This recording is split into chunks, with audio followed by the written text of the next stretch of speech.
Hi there. My name is Benjamin Anderson, and I'm the CTO for the Cloud Group here at EDB. I'm going to walk through a few of the developer-focused features that we've built so far in the EDB Cloud Database as a Service product. I'm going to log into our portal here and create a database cluster. I'll give it a name and pick a database flavor and version and kick off the provision. There's more functionality available here behind the scenes for configuring database parameters, networking, and high availability. But to keep this brief, I'll use the quick create here. While my cluster is provisioning, let's browse to the Analyze dropdown here and take a look at our first tooling integration with a piece of open source software called Apache Superset. It's a business intelligence, data exploration type tool with a nice SQL editor.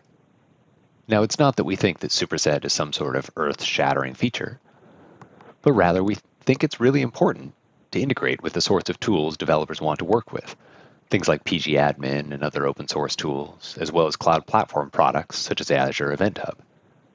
We don't see a database service as an isolated island in the cloud.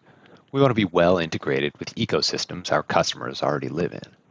Back on the clusters view, you can see that my cluster has been provisioned, and I'm going to jump right in to take a look at its logs. We're doing this with a deep link straight into Azure Monitor. Again, it's our goal to integrate with the tools you're using already, and we don't want to force you into some walled garden logging experience just because you're getting your managed database from EDB. So you can see I'm pasting a query in here, and I can see some log information. This is all straight out of the box. Now, finally, let's switch over to the terminal.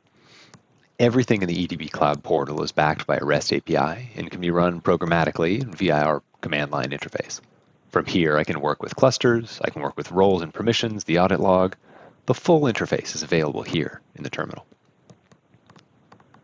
I'd like to keep this short, so that's it for now. Thanks for your time.